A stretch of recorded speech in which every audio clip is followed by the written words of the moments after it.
Thank you. All right, so today we're going to be presenting 9 grants and it's networks, 1 and 9. Six grants. So 6 grants, sorry, 6 grants. In networks 1 and 9. Oh, okay.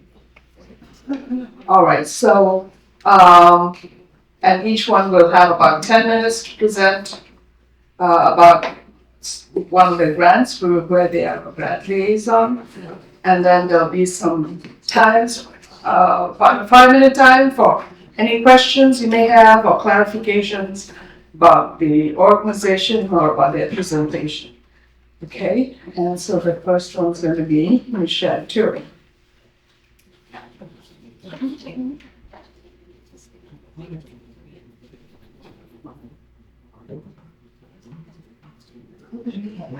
I'm sharing this.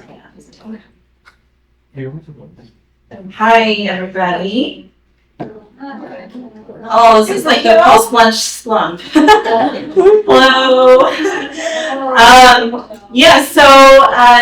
Being a grant liaison is actually I think a really fun part of my job. It's not a reluctant thing. I love to hear about all of the really wonderful things that all of our partners are doing all over the country and in Puerto Rico. I'm here to share today about the Chin Association of Maryland,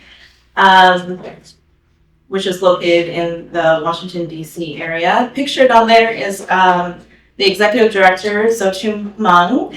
He has been to the land a couple of different times, has been a Palmer grant recipient, and he's pretty present in a lot of various different ways.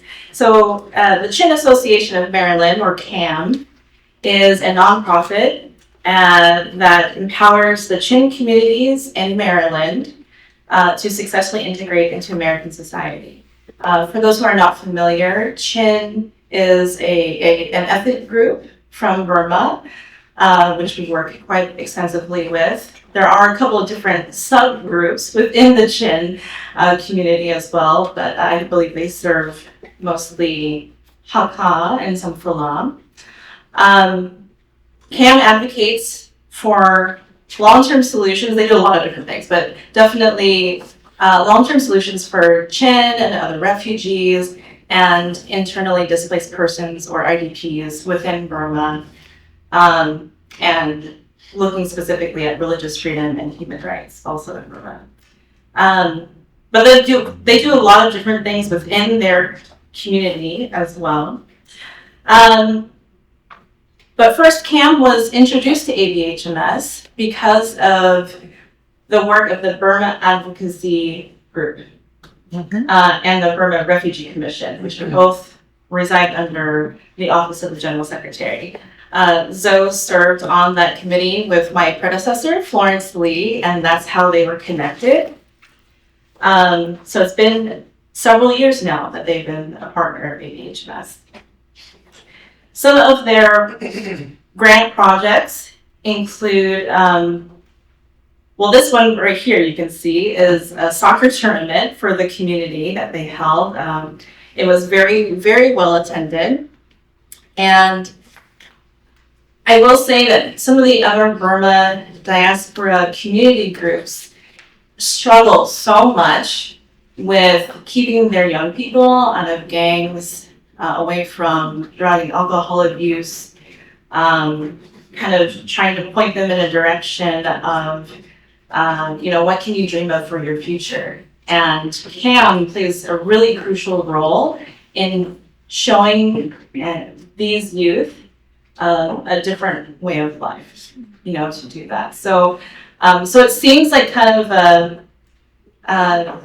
like how is a soccer tournament admission? But really the heart of this is just a really beautiful ministering to the faith formation, community formation of these young people. A couple of the other grant projects that they've done, on the Zoom screenshot, they did a college prep workshop. Again, just I think the 3 people that they have on there with Zotum are Chin students who are attending pretty prestigious universities and colleges from in the United States, and just kind of showing people that it's possible, right?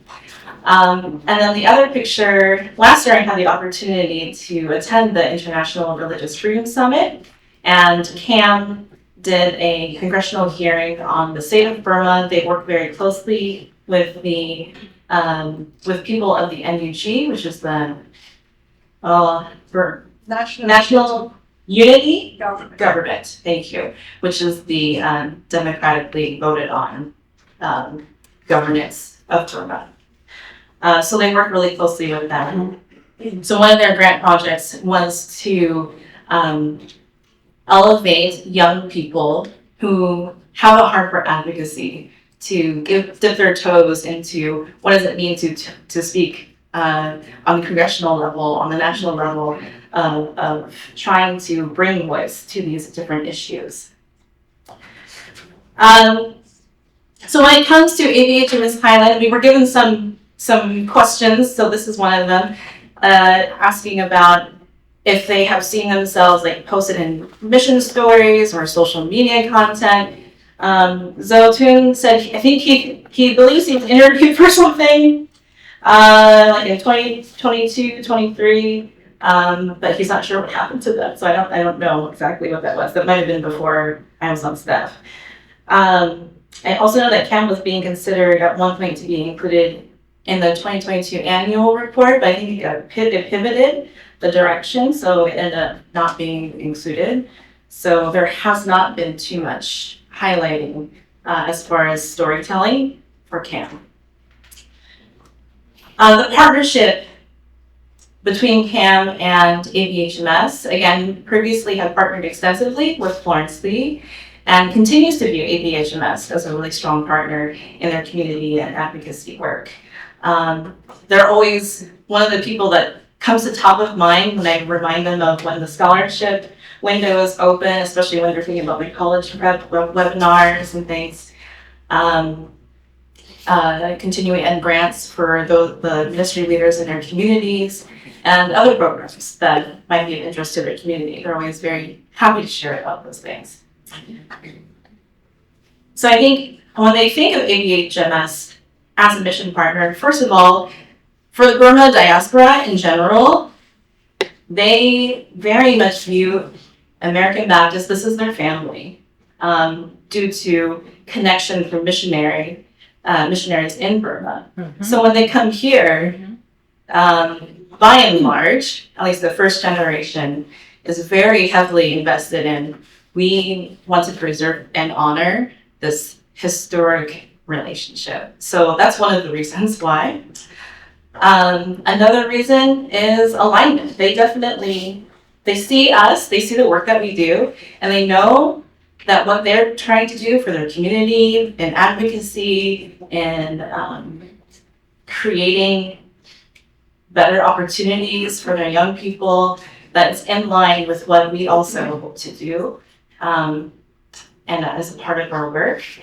In mission, we have a shared goal, right? A shared mission. Not only in the sense of the gospel and being the gospel in your community, but in how that is played out. And lastly, that ABHMS is considered a proven partner. You know, for many, many years, ABHMS has walked with them, has helped them continue to grow as an organization. And I think there's like mutual opportunity there to learn from one another. So yes, that's the conclusion of my presentation about CAM. And they and amongst all the other groups that we're going to hear about later on too are really wonderful partners. So I believe now I have a few minutes for some questions. So does anybody have questions about CAM? What's the history of our giving to CAM? The history of our giving, I'm pulling up your spreadsheet, Tom, you're planting the question. Let's see, since 2021, which is when they first received a grant from us. They've received several grants totaling just under $23,000.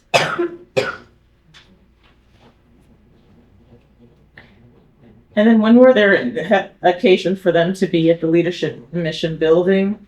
Some of the members or the participants in CAM have been here. Zotum is the only person I think that I know of that that has come to the land from CAM. Okay. Yes. But again, I've encountered some of their interns and other things in different events, but not here. Yeah, sure. I was wondering, would you have them create a video or write a story about their experiences, so that could be part of the storytelling that you'll be doing? Yeah. The question was if we could have any sort of video or pictures for storytelling for this grant. Yeah, I mean, they share pictures with me pretty frequently, and I'm happy to share those. And I think the larger issue is, that we hear these presentations, and thank you, will be not just for each one what story they share, but I think the bigger challenge for us at ABHMS, following the model of international ministries, is how will we tell a larger story? Because they all do have their storytelling apparatus. As you said, they share pictures, And we can make up individual videos. But I think the discussion for us to have at a later time is we're talking about storytelling. Mm-hmm. Is to really think bigger than we now think. okay. And when we tell the ABHMS story, we've got to find a way to weave naturally into the ABHMS story this larger story of these partners who are doing these wonderful things, and then not be an add-on to like the stuff we really do. Like, this is the stuff we do. Oh, by the way, we got like these partners, they do that stuff, and we can show you a video on them. But it'll be that, oh, what a great, see that great getting up morning when we weave in the mission across America is all of this. And the story, and when we realize that the story we tell is not a full-blown mission in America story, it's a limited story to our corporate stuff. And I think that's a visual, that's a conceptual mind shift that's required for us. If that's making any sense. It is. We don't first think all these people. We think about what we do. And, oh, by the way, we do have these partners. So I don't want to put the onus on the liaison to figure out what is the story. And connect the I want us to, as a company, own. And the thing about the storytelling initiative that Rebecca is working on right now, and the History of the Hallway Project, I want us to think more broadly. So we'll come back to that.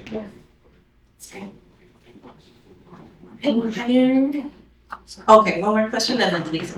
So I think just generally, Michelle, are there any resources you would recommend as we think about our own hospitality for understanding the different ethnic groups and some of the different history? I feel not knowledgeable, and I would like to be more able to kind of host from a knowing perspective. Yes. Gosh, I mean, the hard thing is that there probably are too many, so many resources that would be able to kind of inform. I think they tend to come from their own people group, right? So, so if anybody would like, I can send you specifically the report that CAM puts together, because they actually go to refugee camps. Absolutely. And they can document those things, but yeah, ongoing conversations, absolutely. Thank you. Yeah, thank you. All right, Lisa is going to share the next one.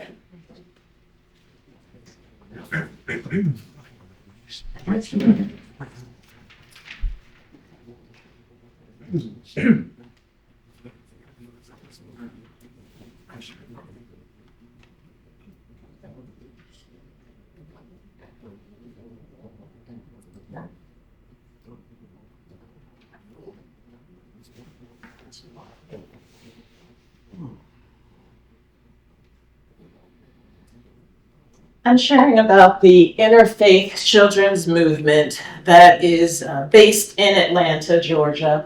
And it is an interfaith movement that is happening within the state of Georgia that is focused on empowering youth advocates, mobilizing faith communities, and building beloved communities. So I'll be sharing today about 3 partners who are within the Networks 9, Puerto Rico and Florida, and then Network 1, which is the Southeast. And so you're seeing here that I'll be sharing about partners. This is our newest partner, one of our newer partners. And then the third partner I'll be sharing about is what I would probably describe as more of a legacy partner. But as a newer partner, Interfaith Children's Movement, since 2023, we've awarded them 1 grant of $10,000. Many things are interesting about the work that they're doing and the partnership, but we were using the language within ABHMS of tracking the constituent journey. That was a language we were talking about in line with communications, impacts, and even with development of tracking the constituent journey. And part of the constituent journey that relates is the leader, the executive director of this organization, who you'll learn about in a moment. But what I wanted to do is share with you a video, and just a portion of a video that they have that tells their story. And in particular, what part of the video that I'll be focusing on is their work with next generation of advocates. And so as I was listening to you, Michelle, the bridge, the dots were connecting as you were talking about the work of CAM. And how much, and I think you'll hear that even through other presentations today, of how much advocacy plays in the training for advocacy plays in the work that these organizations are doing.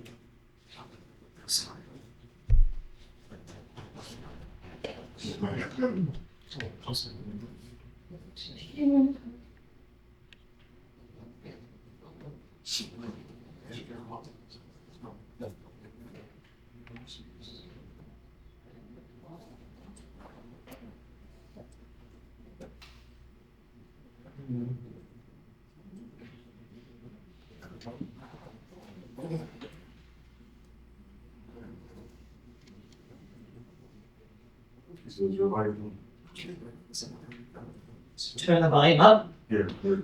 Protection. Care for the caregivers. Care for the future. These areas allow ICM to continue to live into its mission to create a Georgia where all children are centered, protected, loved, and cared for.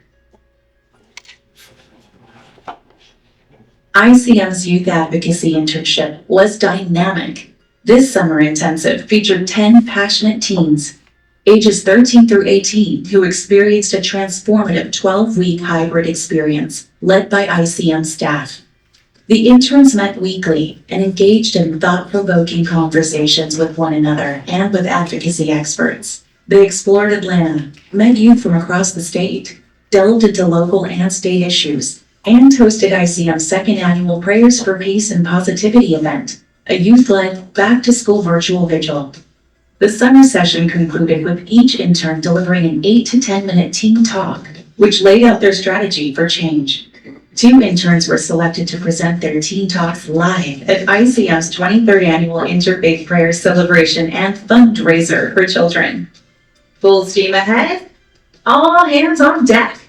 This year's Interfaith Prayer Celebration and Fundraiser was indeed a celebration and a call to action. Those who care about the well-being of children in Georgia gathered in unity to celebrate the work of our young people and what we do together. This year, ICM recognized not 1, but 3 unsung heroes for children. Attendees were inspired by interfaith prayers, ICM's originally composed movement song, and had lots of fun raising money for our continued growth across Georgia.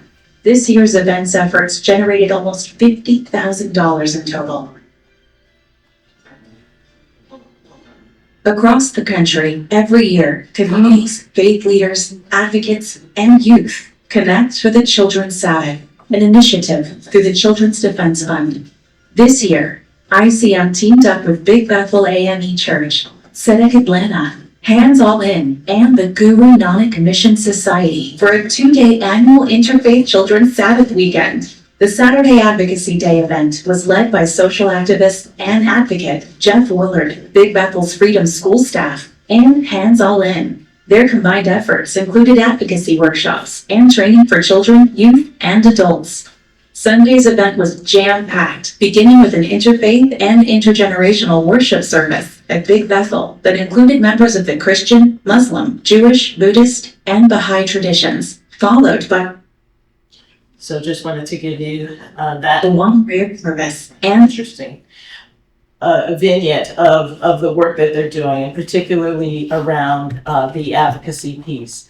Again, this is just another snapshot of what they do. One of the significant things that they, two significant things is the lunch and learn that they offer. They say a virtual lunch and learn. Those are days where they allow people they invite probably 10 to 12 people to join them online as an introduction to their work, and they typically have a board member who's part of that conversation.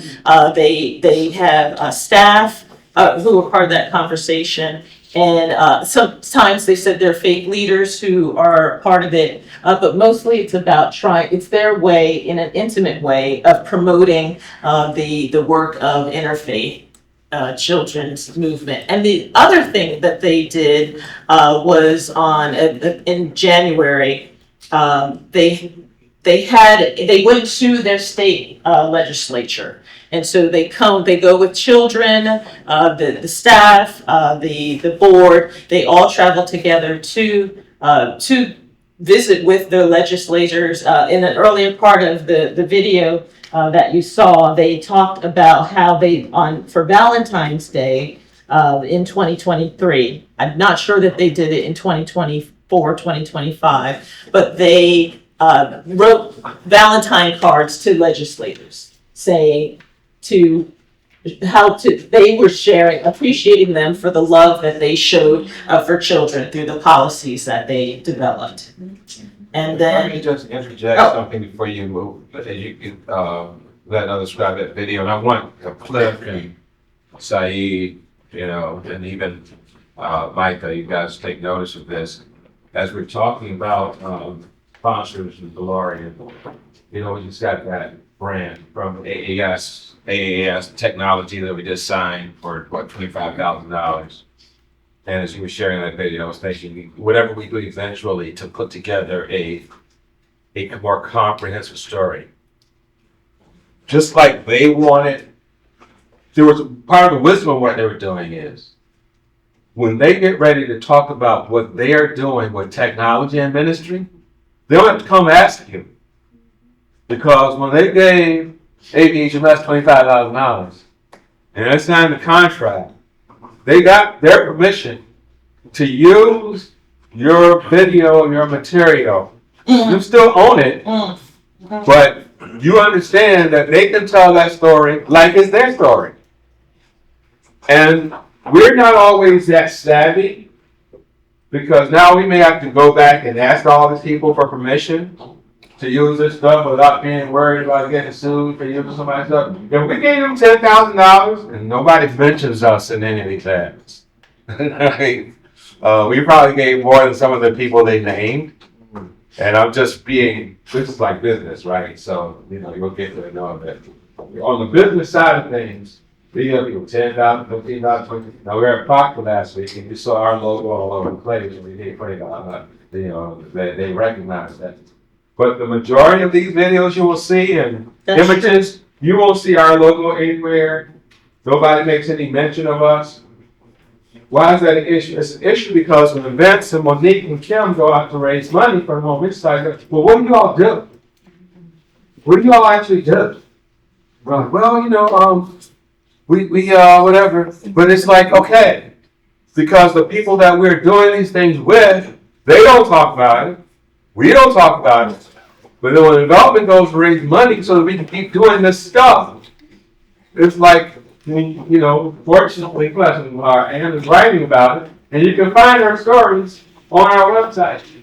But we need in a certain place, one, we need when we're giving the money to be as clear as AAS was with us, that this is our story, this is what you do, is like our stuff too, and we own the right, the ability, without apology and coming back to you each time to say that this is part of our work.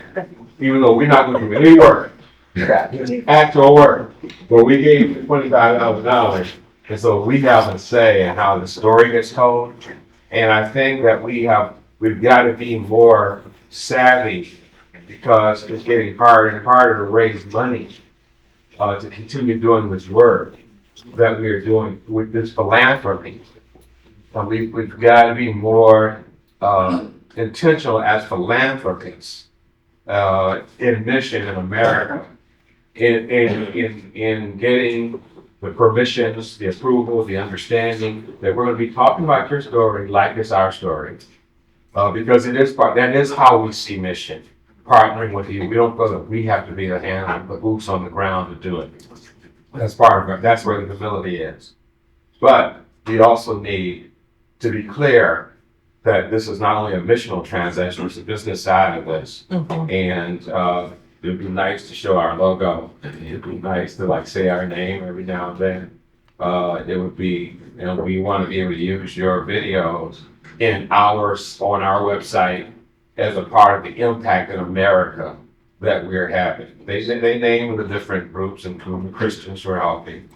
We have to then take that a step further in our content and name ourselves as a contributor. And nobody's saying that we gave 100%. Or we're not saying that. We're just that we have to. It's multiple purposes. It's the story it's the mission story in America. The impact that we're having. When they talk about those beautiful children and on those videos and the interns or whatever, do we see those as our children too? Or that's their children? When Michelle tells about the beautiful, do we see those young people as our people too? If they're out of sight, out of mind for us, we don't see them as our. We don't know those people. We haven't met those people. And so, but we know each other, and we know what we do here. That's all I'm saying. Is that expectation communicated when we send a grant agreement to an institution that we expect? It's in the covenant. It's in the covenant that they signed, that we ask them for stories, but then that the stories will be used. And so whatever form those stories come in, to your point. But I mean, what I'm asking is, we send them our logo and say, we expect to see this logo. No, we don't send them Why our don't we logo. do that? Yeah. That's something to work on. That's put that on the list of things to do. Go ahead. So I think we can even go farther. I mean, we can ask them for a video which describes how ABHMS funds help them to carry out this mission or that mission. And if they need our help in producing that, we can help them. But I think so many people, the firms that we deal with, they're so thankful when we provide them with funds. I think they would be more than happy to provide us with content describing what those funds are going to allow them to do with our logo. I mean, it can be tailored to ABHMS as opposed to just sending them something and having them put it in the background. I think they would create a video that describes that. So, and we'll come back later and we'll work on the strategy, the communication strategy in more detail. We'll get through all of your presentations. No, that's fine. Yeah. I just wanted, while we were seeing all this pressure on us to. That was me. And I did see that in that list of things that they planned or did for February, the cards to the legislators, the Valentine cards. Sorry. Just trying to. So Reverend Cassandra Henderson, to the point of the constituent journey, She was introduced to ABHMS really through Jeff Hagray in 2005, 2008. So Jeff began in 2005, 2008. 2015, excuse me. I'm sorry, 2015. So then 2018 is when she was introduced to ABHMS, particularly during the Space for Grace, and offered a presentation there. Trying to think, met Cassandra then, and then 2020 met her again at another gathering. But it was really from 2018, 2018 to 2023, then that the organization that she was leading became, in partnership with ABHMS. But even there was investment in her prior to us even connecting with the organization that she now leads. That's a thread that we will hear even with other leaders that will be reporting about as grant liaisons. But when I talked with her, I talked with her last week, and I asked her what are her prayer concerns. I said, I'm going to be presenting about you and your organization next week. Can you share some prayers and concerns? And this is what she shared around staff development, that she's got a newer staff, and just that they would gel, basically, that they would, and that there would be some longevity among them. She said that specifically.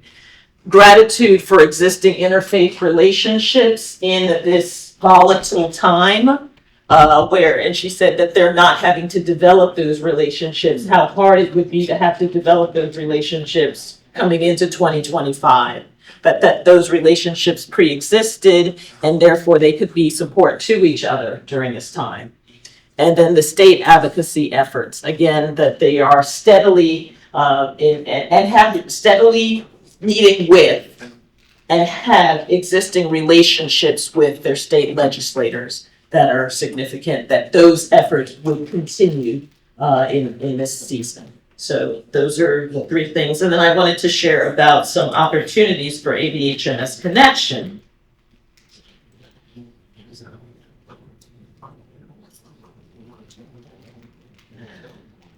In 2024, Interfaith Children's Movement was a host site for one of the Summer Passionary Emerging Leader interns. Two interns were there. And so they have a internship program aside from those two that participated in connection with this Emerging Leaders Summer Passionary Institute. They have their own young adult advocacy internship program. So investing in emerging leaders is a significant priority for Interfaith Children's Movement. And so those are opportunities for us to learn from them. The teaching of civic engagement, we've been talking about the possibility of that, and particularly teaching, and to all ages, but particularly to youth.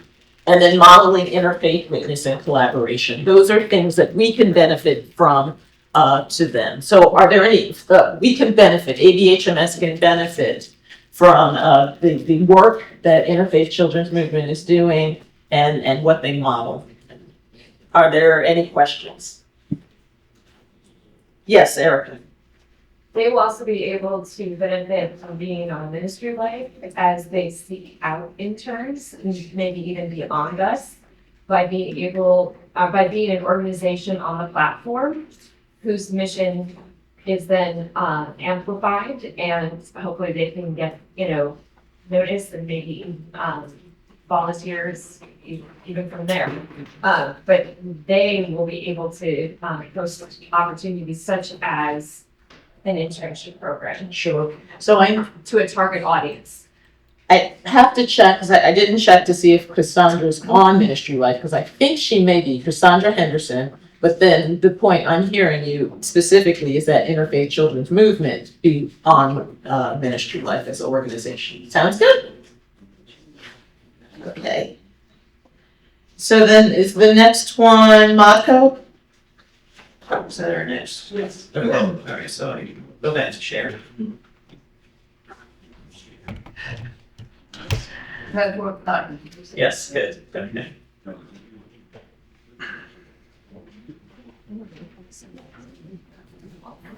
Can you help me know what I should do differently so that the bar is not up top? What am I doing wrong? There's a setting, it's, for now, just probably just need to slide it up. Or slide it right.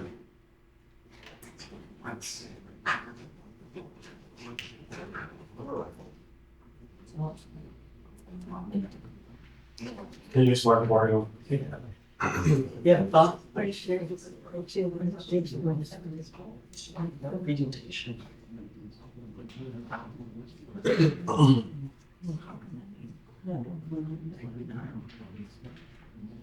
And it hasn't happened in a while. That's good, thank you. Perfect. Yeah, then I can't use the hours, that's fine, I think so. So thanks, Raquel. So Mount Olive Development Corporation, as it says, there's been a partner since 2017. Interestingly, and I have a brief video with this one as well. Learned of them because of Hurricane Irma. So then again, speaking of constituent journey, they were they were supportive, direct, 1 great hour sharing dollars were directed to them. And as you can see, I think it's particular since 2017 that $90,000 of 1 great hour of sharing has been dispersed to them, particularly because they have demonstrated themselves as an organization that has high accountability around reporting. Would you agree with me, Ratani, about that? So they submit their reports. Their reports are pretty detail oriented in the sense that we help this number of people. This is what we provided.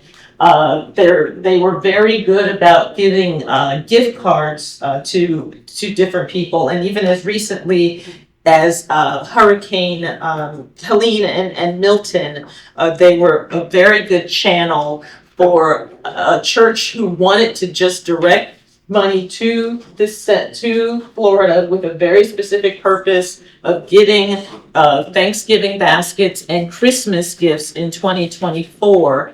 But though this organization is based in Fort Lauderdale, Rosalind Osgood is a state senator and has access throughout the state. And so we still, though Helene and Milton were in the Tampa, St. Petersburg, Perry, Florida area, we provided the dollars to Mount Olive because of their relationships in that area and their high accountability.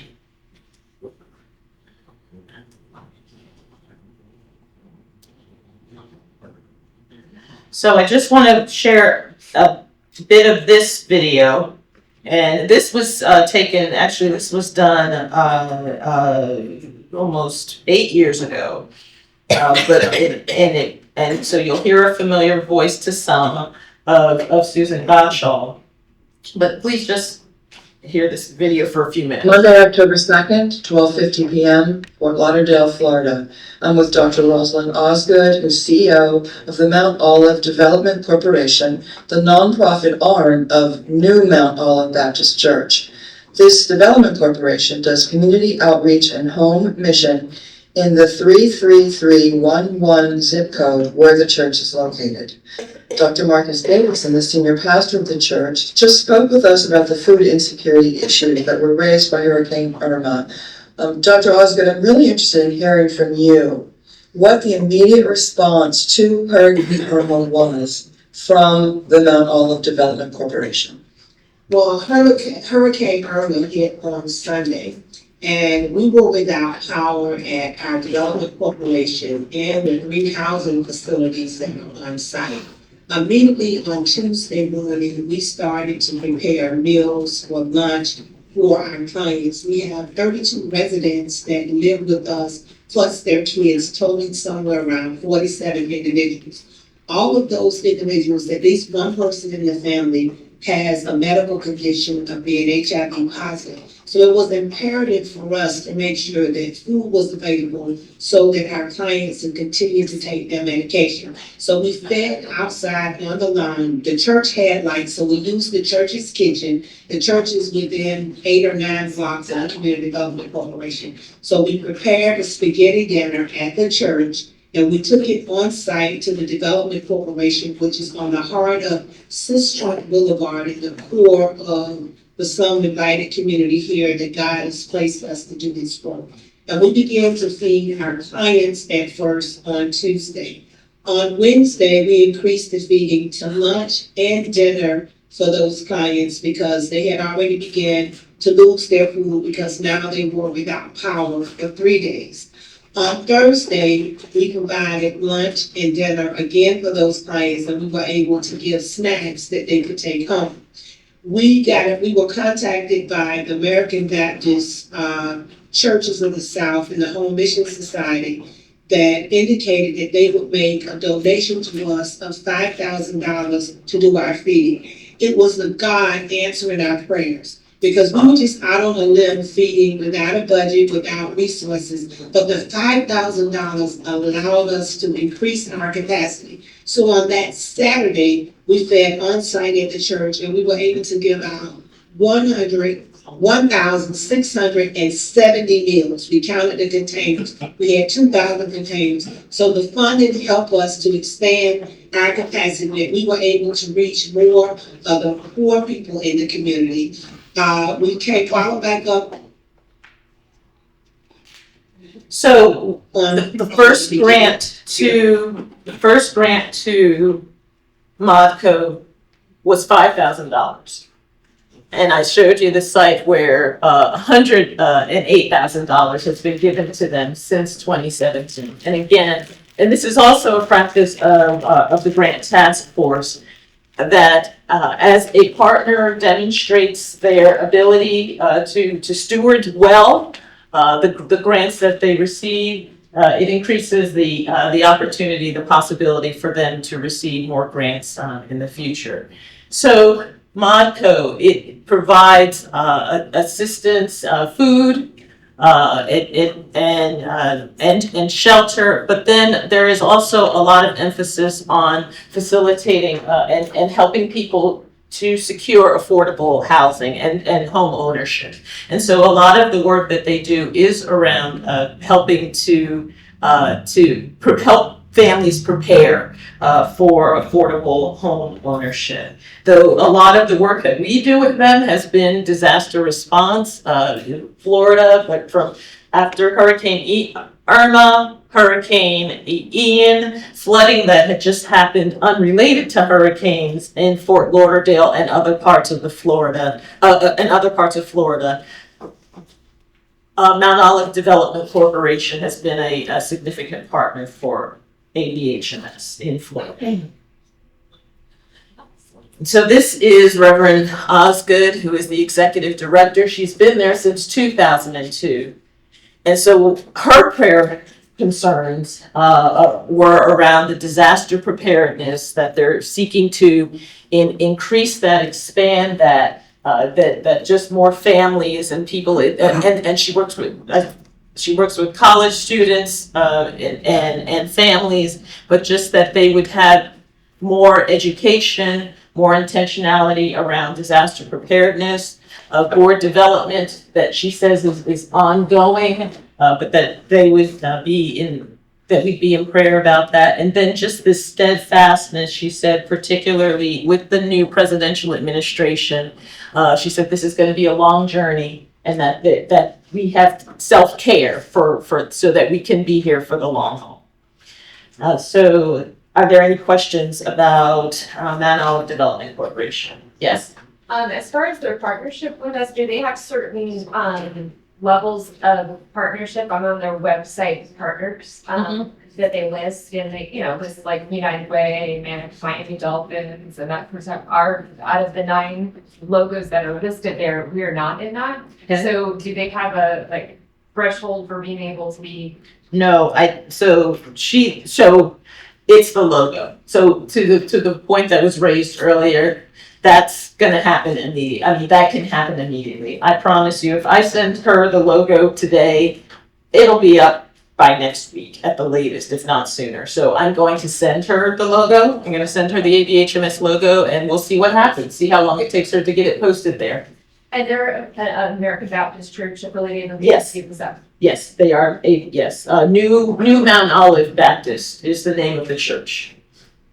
Yes, This Jennifer. isn't a question, but just an observation. I'm thinking about how often our relationship is through a leader. You know, we met this executive director, their name was passed along. And I think that gets a little tricky in the storytelling because often the most compelling story is the recipient. And our story is typically about equipping leaders. So I'm just naming this as a quandary that we don't always have the line through to the story that kind of rings with that same I am here that Dr. Hygrave mentioned. Mm-hmm. Is there a compelling story around the leadership that we can and should become? And do you think it's a both?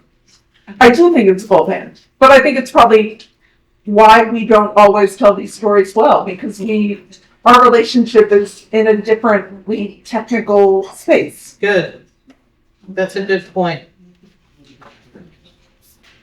And so even as much as our relationship is with the executive director, do you find that you're often hearing from them, as I feel like I am, I'm hearing the story of their impact, which is that second part, I think, to what you're describing. So the stories that they're telling us are that impact story. Yes, I feel like most of my grantees that I'm a liaison to are churches. And interestingly, I think I know the stories better if the pastor is not the contact. Got it. I don't know what that says, Okay. but it's a curiosity for me. Okay. I'm stepping away for a moment. Oh, any other questions or comments? And is this helpful? So let me ask that, because I am, I'm seeing yawns, but it's after lunch, I get that. But we're going to be doing this during each staff summit. And so the expectation is that our storytelling, the way we share these stories, the questions will get better. Do you feel like this is helping to get a better connection to the grant recipients? I imagine for the grant task force, I'm seeing the head nods. So around the grant task force table, some of these names, we've heard about the Chin Association of Maryland, and now we're seeing some images. We've heard about this organization, Mount Olive Development Corporation, seeing a face. Does it help? Yes, absolutely. Yeah. All right. I am unsure of who is next. Korma? Come up, Abigail, please.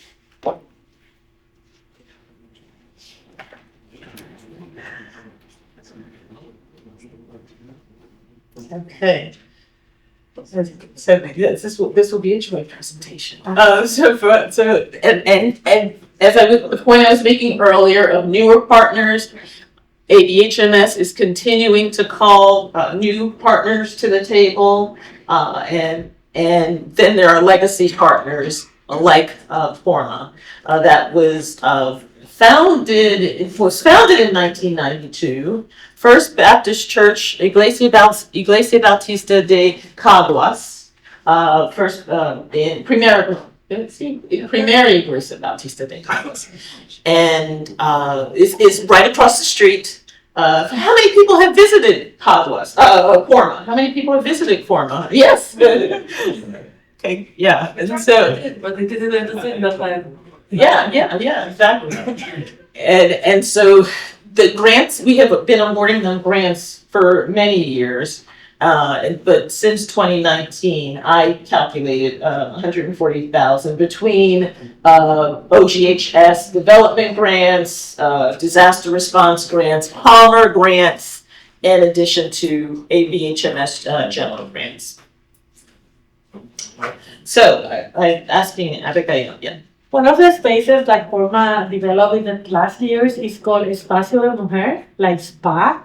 So this is a space for women who live on the streets.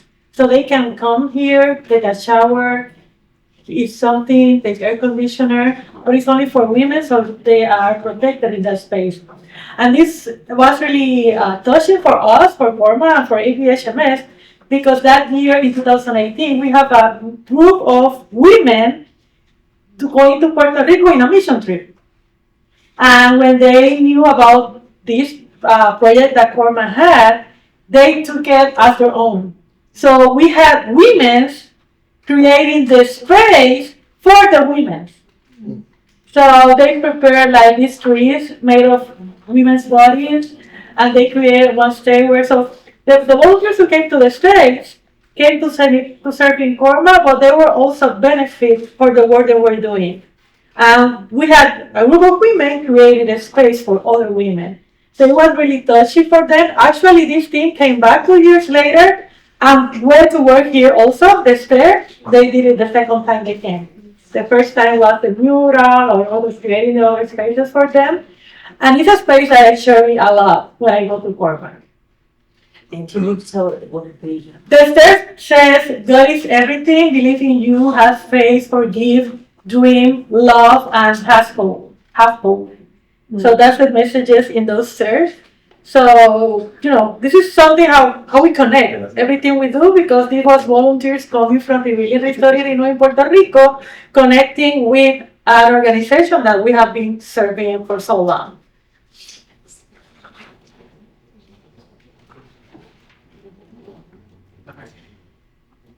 Corma has been Corma is a significant partner to ABHMS in hosting volunteers, in really walking and really immersing volunteers in all of the ways that ABHMS desires, particularly around the cultural competency. And so this is a team that happened, in Khadijah's part of it, and so we see Kerwin and myself, and then we have volunteers from New Jersey, Washington State, and California, and Illinois. In this picture, this is half of the team that participated in that effort. But Corma just educates the volunteers very intentionally, helping them to learn about the community. And this happened, we were working with, in the center, in the plaid shirt, is a gentleman named Charlie, who is a widower and just needed his home refreshed. And in the top is a pic, I love this image of I forgot her name also. But she's on the staff of Corma, and so she's interpreting while the pastor is sharing with Charlie, and just a moment of care. So again, a brief video. And this video is actually the story, and you'll see it in its entirety. In 2018, they were awarded a Palmer Grant, and as part of that reporting from that Palmer Grant, we asked them to create a video. So to your point, and very intentionally asked for this video, and this is what they offered. And it's got subtitles, so you have to read it. Subtitles, please. Oh, I must slow it down a bit though, so you can. It doesn't go on a little fast.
Soy reverenda Yamina Nominales.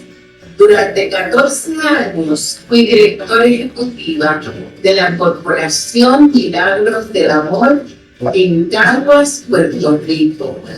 El Partner Grant nos ha brindado la oportunidad de impactar la comunidad reparando las casas afectadas por el huracán María. Les habla Gladys Rodríguez, directora ejecutiva de la Corporación Milagros del Amor. Me entusiasma mucho saber que a través de este ministerio podemos impactar a las personas en modo de cambiar sus vidas, además de brindarles esperanza. El Partner Grant nos permite continuar con la labor que hace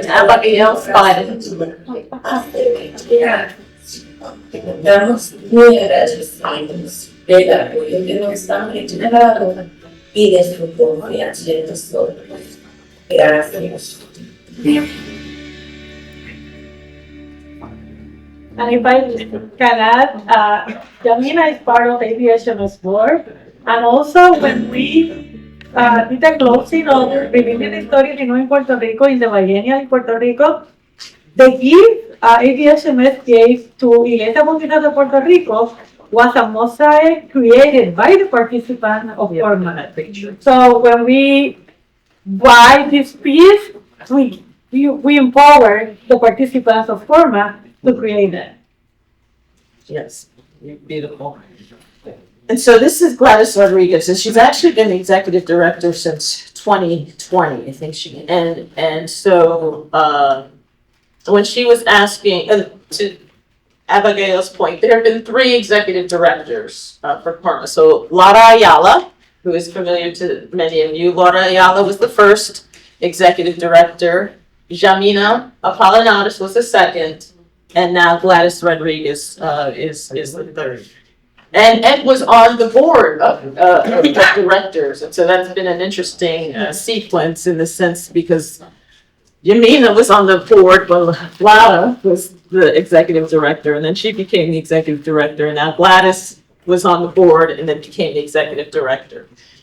Prayers were for income stream, as Korma has been significantly dependent upon federal dollars because of the type of programming they do, particularly with unhoused, unsheltered people. And so keep that in prayer. Just the staff, managing the uncertainty of staff, was in a conversation with the Community Outreach Ministries directors 2 weeks ago. And we were just saying how meaningful that conversation is among them because they can have conversations among themselves that they cannot have with their staff. In the sense of trying to maintain a sense of confidence about the present and the future. And that they said that community outreach ministry, that virtual conversation gave them a space of sharing that they had very few places. And then peace and courage through not a hurricane storm, but through the storm of what we're experiencing politically. And then when I think of the opportunities for partnership and promotion, they too have hosted a Summer Passionary Institute Emerging Leader Intern. Just the ongoing work of hosting passionaries and volunteers and them coming alongside of us in achieving the goals that we have for those kinds of emergent experiences. And then the training for the work with unhoused persons. And they also participated from one of your goals and the one support of excellence. So what they learned there, they teach it to the participants of the programs. Okay.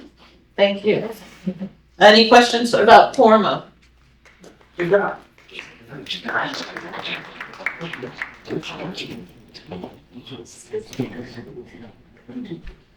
I see how people who are sleeping. I just can't. Lisa did mention the Primera Iglesia Bautista de Caguas, First Baptist Church of Caguas. and I will be talking about the church. In that picture, you can see the pastor in the church. That is the Reverend Alberto Diaz Rivera. Alberto, I know Alberto for many years, since I was in attending the Iglesia Bautista de Mamey. He was the pastor at that church, and something that he accomplished, it was the intergenerational ministries.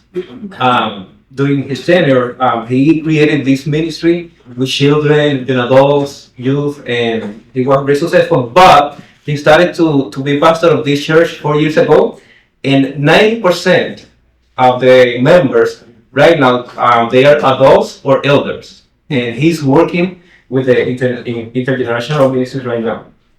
Let me see. As Lisa mentioned before, Corma is part of the church. Actually, the First Baptist Church of Caguas is the home church of Milagro de Amor, Corporación Milagro de Amor, and Colegio Bautista de Caguas. They have a private school from kindergarten to high school, and they have around 600 students there in Caguas. In the sense of relationship and partnership with ABHMS, it started in 2023, particularly the church. Corma has more years. But the Reverend Alberto Diaz was one of the speakers. I don't know if you remember him. In our ABHMS luncheon during the biennial in Puerto Rico, he also participated in a dialogue with me and Abigail during the biennial. And as part of this conversation, I was also invited to preach in the church during that time. About the grant, they were awarded for $2,500 for a 1-year term, and the proposal included a Bible vacation school, but particularly to reach out a immigrant community in Sabarona, Caguas, which is next to the church, and the community and the population, they are from Dominican Republic. And they want the children to participate, but also to reach those families in that case.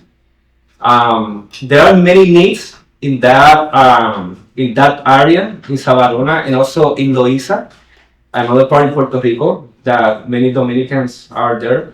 And it is very interesting because the topic of immigration in Puerto Rico has been absent until maybe 1 month ago that I went to Loíza, and they went there and they arrested some Dominicans. And right now in Puerto Rico, that is the topic, the immigration, or one of the topics in that case. And the church is continuing to identify immigrant families, not only in the church, but also through Corma and the Colegio Bautista de Caguas. It involves those two miscellaneous priorities that you can see there, and also the goals for the children, youth, and adult cultivation, including 2 of the signature marks. Those are some pictures that you can see. And in our conversations, they want to continue in this relationship because they want to create something with the school, with the private school and the church for the immigrant community. And maybe that will be another proposal, maybe in the next month. But they are very committed to this community, immigrant community. And I think that's everything. I don't know if anyone has questions. Yes, Lisa. So can you go back 2 slides, please? So you've done what Dr. Hagler was just saying. I mean, that's part of kind of what's the connection with, within the ABHMS and the larger story that we tell. This slide and the one following are really good examples of that. So thank you. Yes, it is in the PowerPoint. You will be receiving the PowerPoint, but also that is the goals of the children, youth, and young adult cultivation. In that case, that the BMMs we have been working on it. But yes, thank you for that, Lisa. Another question? No? Welcome. Oh, you got it? Thank you so much.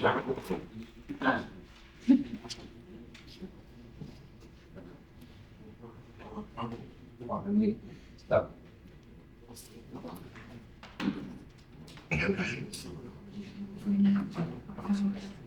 So I want to share with you about Primera Iglesia Bautista de las Blanquitas. Yes, yours? They start a relationship with ABHMS in 2018 after Hurricane Maria affected the island. They were one of the churches who were more active fixing houses in their community. They received a big support from Samaritan Purse, but they asked ABHMS to help them with the volunteers, with some tasks to do the work. So they received like the material from the Samaritans first, but the people to do the work from us. They received a small grant in that time of $2,500, but in general, since 2018 until today, they have received $20,550. This is really interesting for me because this is a relationship that has been evolving. At the beginning, it was just, disaster response. The area in Barranquitas is like in the center of the island, so it's isolated, and they suffer a lot, all these kind of natural disasters. As I kept knowing, and that time was with another pastor, we had volunteers to come to fix the roof, to work with them. And when Xenia, the pastor, she's in both pictures in the corner here. That's Xenia. But Xenia called me one day and told me, Miguel, I have this passion in my heart to do Escuela de Líderes, de Transformación de Líderes. And she was telling me, I shared this with somebody in the region, and they said that it's not relevant, that it's nothing that they want to use. But 3 months later, they were doing her program. So I told her, write a proposal, and we see if we can support you from ABHMS, because we're not only supporting this program, we're empowering women in ministry. Because the one who took it was a man. So because it was a man, he can do it, but he plagiarized everything she prepared. And you know how I am, always ready for support people in the situation. And she made a great proposal. She shared with us the curriculum. I shared that curriculum with Rebecca and the CCL. So this course that she's giving has CEU credits from the CCL also. Because she prepared so well the proposal that she made it to meet our requisites. So since you start doing that, 21 ministers and lay leaders have been formed in the basic certification to help people to heal trauma. 13 ministers have to the intermediate certificate, and they have done 13 communities of healing in the area. And that served 90 people from the community. Nice. So, what she's doing is train the trainer. So that's another thing we like to invest on, because from these 21 people, this is going to be multiplied exponentially. So we helped her in 2022, 2023 with a grant, and she reapplied this year also. So the news group is starting this day. They have the orientation a few weeks ago. We have highlighted the work with this church in a mission story we wrote in 2018, and also they are featured in the Revealing History Renewing Puerto Rico program, the communication we made. And the work we do with them responds to our missionological priority number 1, identify, cultivate, support, and connect innovators, creators, pastors, ministry planters, and leaders. They see ABHMS as a partner. Like Celia called me every month to give me an update of what is happening when she has a lot of health issues. So I'm always looking for her, making sure she's feeling well. When she was at the hospital, I went there. So it's not just a liaison. It's not a relationship based in money. It's a relationship based in relation, like a real human connection. And she was always inviting me to go to the graduations to speak some words, and I'm always traveling for work, so I send videos instead of. But she gives these classes in Ministry Life. She used Ministry Life to to give the classes and do it virtually. So we are connecting, so many areas of ABHMS here. And I want to share close with a short story. This is a rod, this is a heart with stitches. And this is a story of a mother who has unresolved grief over the disappearance of her son of 19 years old. And she was finally able to say goodbye at a formal event we held at the church, and finally is making progress in her grieving process. Today, he can say that her heart wound is healing.